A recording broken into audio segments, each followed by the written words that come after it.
Hey guys, it's Hankan7 here, and obviously today we'll be covering this gameplay video of Tekken 4. So yeah, so pretty much in this gameplay video I'll be playing as obviously different characters for this game. So yeah, not all of them, but you know, some of them. So yeah, this game just obviously brings back a lot of memories, a lot of nostalgia for this game. Back when this was my first ever Tekken game I ever played back in the day. So obviously I played this on demo for the first time. Basically on the PlayStation 2. Pretty much my brother obviously hugged the PlayStation 2. Obviously didn't let my sister play it, but you know, great memories, man. I did play it against him a couple of times, but he used to always beat me. Or use the unblockable attack with Paul Phoenix, and I couldn't stop him. So yeah. Apart from that, obviously Tekken 4 was not obviously the only game we played when we were younger. Obviously we played other games like Total Immersion Racing. We played obviously Jack and Daxter, bit of Sly Cooper as well, while we rented that from Blockbuster. Well, yeah, with Jack 2 at the time. Played the original Jack and Daxter though.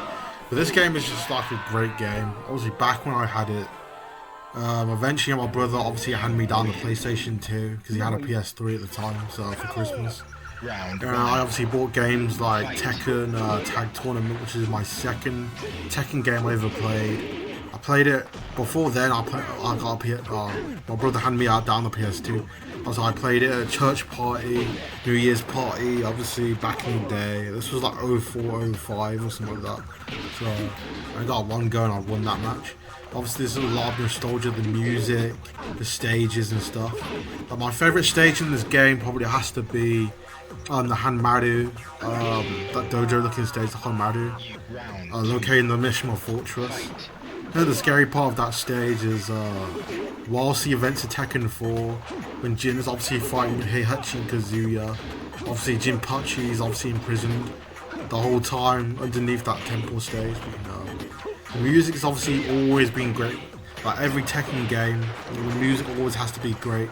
Also, the biggest hit for me is like the lab stage, the parking lot stage, and also the Hanmaru as well as obviously other throwbacks like airport and stuff like that. So pretty much I'm playing as Steve Fox. Because obviously Steve Fox is obviously a new character to this game, as well as other characters like Christy Monteiro, Steve Fox, Marduk, Cray Marduk, and obviously other characters like Combot as well. Obviously Combot's like the copy version of Mokujin if you obviously play Tekken 3 and older Tekken games before this one. But obviously this game trying to be different from Tekken Tag, because like in Tekken Tag obviously there's more characters and there's more copy characters as well. Like clone characters like Eddy Gordo and Tiger Jackson. For goodness sakes, I lost. Like, this is what happens when I talk and play the game, so yeah. This game is pretty cool. Obviously you had other characters like Tiger Jackson and Michelle Chong, and Julia was obviously in the there was like the first, I love that move, like the Gatling gun, I think it's called.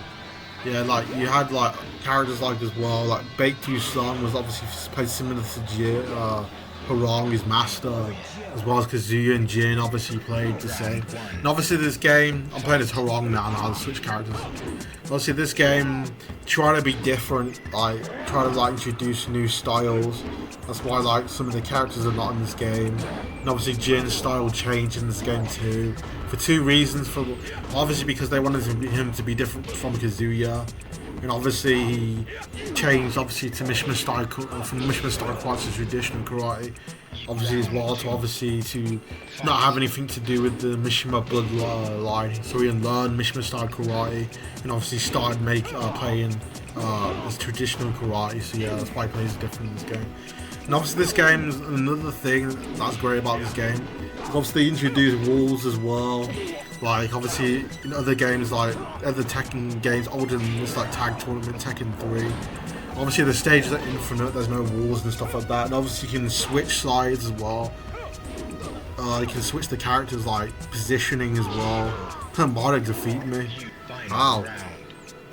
Yeah. Obviously this game has ceilings as well. Like earlier on when I kicked Marduk, you can like hit. I obviously hit the plane as well. There's obviously ceilings as well in this game. This game's just great, man. Like, a lot of nostalgia. Another thing that was also new about this game, they introduced, obviously they brought back Kazuya Mishima from Tekken 2. Tekken Tag was the last Tekken game. Obviously this guy appeared in from Tekken 2, because obviously, well, if you're talking about non-spin-off games, I'd say Tekken 2 was the last game Kazuya was in. Obviously after, because Heihachi threw him into the volcano after their fight. So in Tekken 2.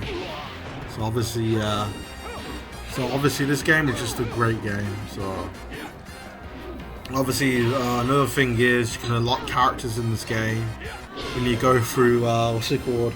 Story mode. Obviously back in the day, another story. I don't know if you're enjoying these stories, but I'm just saying. So, but here's another one. So my brother went to somebody's house at the time, and basically, I'm gonna get destroyed. Basically, somebody told him that you can unlock characters in this game. So he obviously unlocked Jin. So we were like, obviously, we unlocked one character, so there's more characters in the game. So we unlocked obviously Violet, which is obviously his alter ego, Lise is obviously his proper self. Violet was obviously his alter ego, so he can disguise himself from Heihachi Mishima, because from the King of Iron Fist Tournament 2, he went obviously lived a solo life after he left. So like he went to the Bahamas and lived in a mansion in a solitary life, which means alone by himself. So yeah. But this game, another thing about this game they've introduced is obviously story mode before you have arcade mode. I'm playing as Yoshimitsu. Yoshimitsu is probably the only guy here that I know a 10-hit combo with. I tried to hit, back in the day, I tried to obviously learn Kazuya's 10-hit combo, but it just wasn't working. So yeah, the 10-hit combos, there we go, there's a beauty. Freaking love it. 10-hit combos in this game are hard to learn, so yeah, you have to like break it down and practice. You have to practice over and over and over again, so yeah. I heard there's like an Easter egg on the stage. That's what I heard. I haven't actually seen it. So, yeah. So obviously you got like another thing they've introduced in Tekken 4 is like exploding items and environments, like the telephone booth, like you saw earlier. Because my favorite was bang. The telephone booth. Obviously in the parking lot stage you can like destroy the walls and stuff like that. So yeah. And obviously the underground, well, not the underground stage. That building skyscraper stage, you can obviously destroy statues as well. This game is just great, man. It's a nice, colourful, good-looking game. So yeah, like graphically, this game still looks good, man. To this day, obviously, this game came out in 2001. So yeah, I don't think in 2001 I was a very, very young kid. I was literally a really young kid. I don't think I remember 2001, or anything to do with this game being announced or anything like that. So, yeah. So obviously, Tekken Tag Tournament was a launch title for the PlayStation 2. Did that. And then there's actually a move they can do with Yoshimitsu. You'll see in a second. You can obviously take their health. Bryan's about to destroy me now. But yeah, they can obviously do. It's called something to do with soul. I forgot what it's called, man. The move's called. You can like grab them by the neck and just like steal their. There we go. Basically self-explanatory like that. So yeah. So obviously, yeah, as I said in the stage, you see those telephone booths. You can obviously destroy them. So yeah. I was gonna say something and I can't freaking remember. Oh, for frick's sakes. Well, anyway, yeah. So this game is just a pretty good game, man. So obviously there's returning characters like Kazuya, Bryan Fury, which is obviously Bryan's one of the returning characters in this game. He's obviously one of the unlockable characters in this game. So you have to unlock him. Normally Heihachi Mishima is like the last person to unlock. Another thing about this game is they brought back another mode. They obviously had an earlier Tekken game, probably the only Tekken game that. Obviously in Tekken 3 they introduced Tekken Force mode. In this game they've expanded it, so Tekken Force mode in Tekken 3 was pretty much a side-scrolling game, so yeah.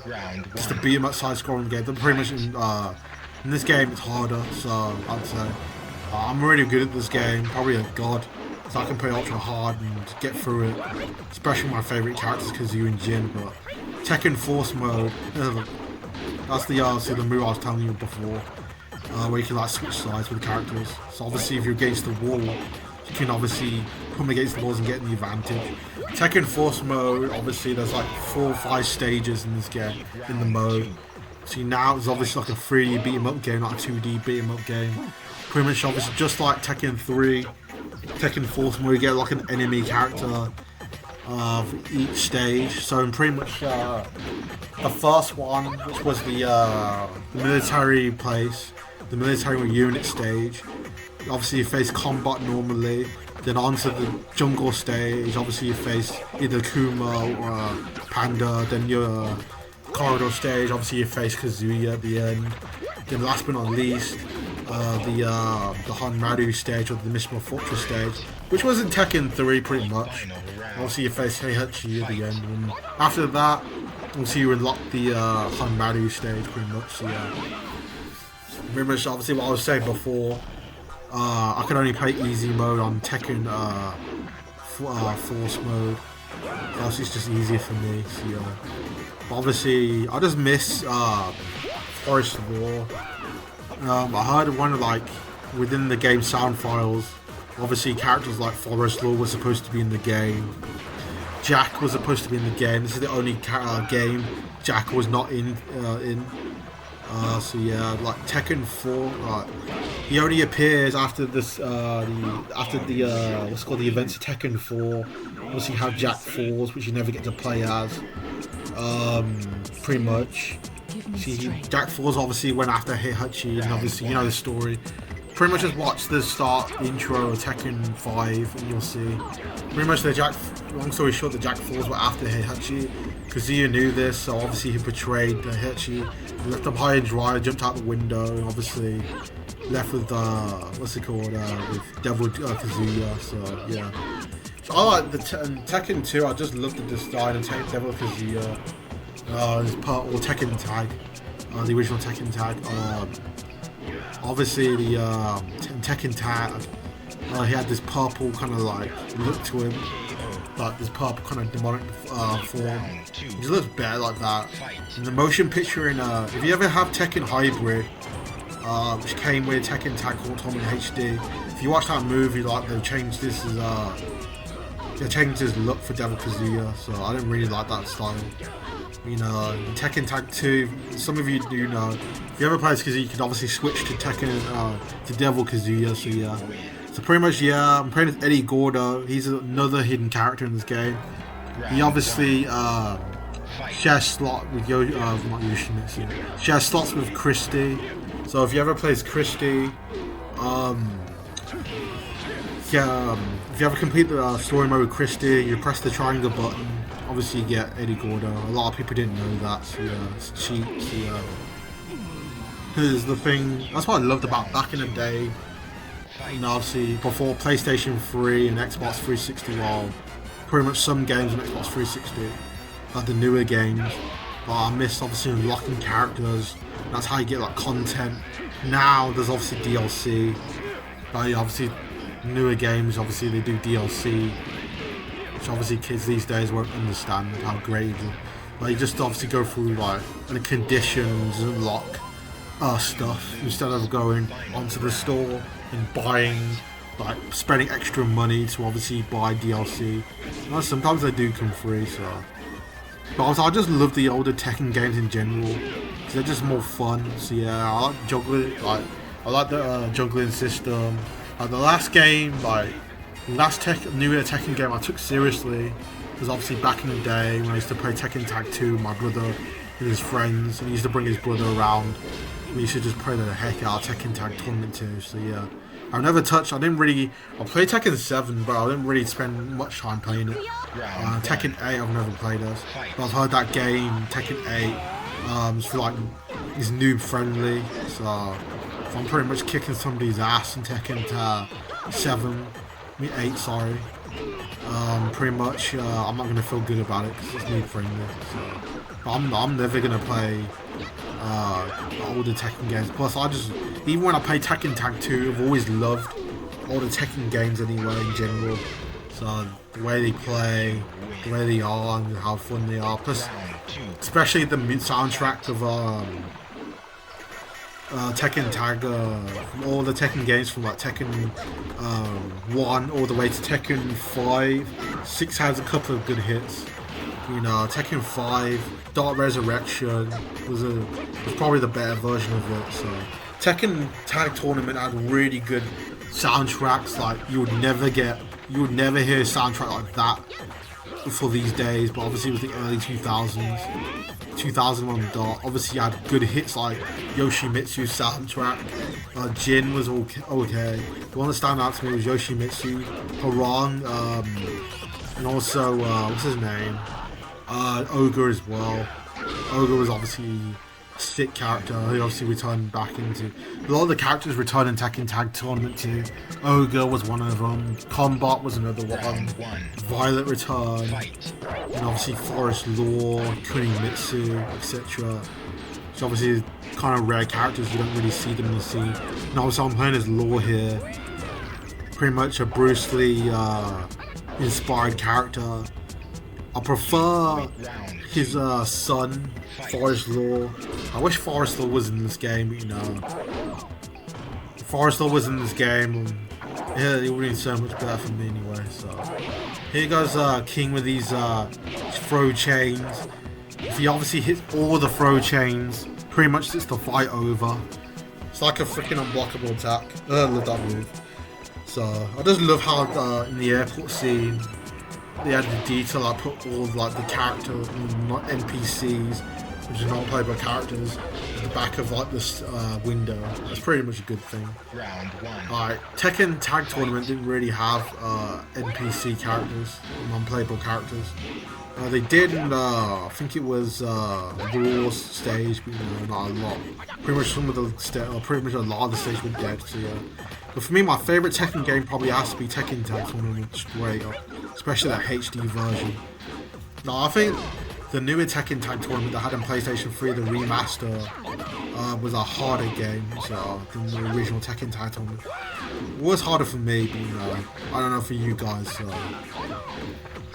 So yeah, I'm playing as Law. The thing I don't get in this game is why does Law have a mustache and Bruce Lee never did? Look at that back attack move. So pretty cool. So yeah, I don't get it, man. So why does he have a mustache? Like Bruce Lee in all of his movies never had a mustache. Maybe it's just to make him different. So and I don't really get this costume. What's it inspired by? So I don't really get it. So maybe Into the Dragon or something. I don't know. Bruce Lee's move. In terms of Bruce Lee movies, the only Bruce Lee movie I've ever watched was Into the Dragon. That was a long time ago. So I really enjoyed Into the Dragon. I see you watched it in somebody's house at the time. So yeah, my brother too. So that was a really good movie. So I think Game of Death was Bruce Lee's final movie before he died. He died like in his 30s, in like 1960, 73 or something like that. So yeah, the age of like 32 or something. He was in his 30s, you know. So a lot of people die young. So pretty much I'm gonna try and defeat Christy here. Yeah, I'm gonna try and defeat. There we go. Got great. So you win. It's pretty much okay. Pretty much obviously we got 6 minutes left. I've been just been talking and talking and talking and talking. By the way, I will come back on Friday. This Friday I might do some live streaming. So obviously guys, don't forget, if you lasted this long and you're still with me, don't forget to freaking check out my DOA videos I posted up just now. DOA 3, I played as Christine Janley, so check that out. So I might, depending for DOA, I'm depending on if they update DOA 6 last round to just like they did to number 5, might come back and play it, might buy it. So yeah, but you know, I'm really disappointed with DOA last round, to be honest. That's a good move though. No, I just lost with Law there. Obviously Jackie Chan, another inspiration. Someone I just said it. Lei Wulong's obviously inspired by Jackie Chan. So comes combat. So you hold down the down button on the title screen, mash it. So you get to the fight. He obviously has his meltdown. Obviously I haven't done it here, so yeah. So pretty much this is the last character I'm playing as. Bryan Fury for this gameplay mode here. So yeah. After this, I'm done. So yeah. Pretty much I'm just gonna play. I'm sorry, obviously I didn't get to mix up the stages as well. The parking lot stage, the freaking, what do you call it, the building stage, the skyscraper stage, and the other stage like the lab. We'll see. I didn't get to play as all these characters and like, I just lost him for it. Then obviously play like these characters in later stages. But, you know, this is just the gameplay playthrough. It's not a playthrough, so I don't need to get far with these characters. You know. Obviously, normally you have to play as Heihachi later on. For me, the hardest like boss characters for each game, Tekken game, probably I would say Azazel probably the hardest, then probably Jinpachi. So, after that, probably the easiest is probably Ogre's one of them, Heihachi's another. Unknown is one of the hard ones from Tekken Tag 2 as well. Oh man, she did that attack where like she like does something to the floor, and if you like go into it, like instant death. Yeah, I wouldn't say Nancy. Like Nancy, not really a boss character from Tekken 6. Nancy's probably, I've never defeated Nancy ever in my life. She does this like attack where she like saws off the floor, and if you go through it, it's match over, game over. So yeah. Round 1. Anyway, I'm against Christian Monteiro. After this, one more stage, and I'm gonna have to round it up right there. So with Bryan, Bryan's just a really good character. Also, you don't have to like Tekken's like with Tekken and DOA, you don't have to like learn much of the moveset. So Tekken, you pretty much just press 2 of the buttons with the arrow key. You're pretty much doing like a lot of the moves. DOA, you've only got 2 freaking moves to attack with, or 3 actually. The throw button, DDT. The throw button, punching, there's one punch button, there's one kick button. So yeah, pretty much there. And you have to like really learn how to block and take a DOA. Not that knees to the face, knees to the skull like that. Pretty much yeah, you have to learn how to like do like the throw buttons. Like if you press a button, depending what arrow key you do, you might do a high counter. You have to like mix it, like do it on time with the character's hits, the direct character's kick and punches. Pretty much yeah. Obviously, you know, the DOA games they made it more advanced. But this in Tekken, pretty much obviously Tekken's harder than DOA, I'd say. To learn, so it's a master. Plus, obviously, this game's got more harder moves to do. So DOA, they've got like stuff like throw chains and stuff you gotta learn. Pretty much when you crack the phone chains, it becomes easier, this game. So yeah. Tekken is obviously harder when it comes to move sets, more complicated. Like, you have to like master how to do like certain things. This is obviously a secret costume with Ling Xiaoyu, the what's it called, the school costume. Jin has obviously in Tekken 3, Tekken Tag. So I just love this stage. Get them at the wall and can start comboing them and stuff. So obviously yeah, pretty much. I was lost. This is obviously our last fight, and then this is over. So obviously I'm going to sign out here. I'll leave you to obviously watch the rest of this. I'm obviously going to leave you guys alone. So we've only got 1 minute left. Obviously I hope you guys have enjoyed this video. I know I've obviously enjoyed this commentating. Doesn't really mean if matter what my commentary is like, as long as you guys enjoyed this video. So yeah, there we go, it's 1-1. So yeah, after this it's over. So and obviously I will be back with more Tekken. Yeah, I'll be more back with Tekken, more combat content. We're gonna do Ninja Gaiden next. So I love that move. It's just like Steve's Gatling. It's called Gatling Rush, isn't it? And Steve's is called Gatling Gun, which is a 10-hit combo. So no, it's actually a second 10-hit combo. Didn't really like Yoshimitsu and Steve. Anyway, guys, I'll see you in the next video. Bye.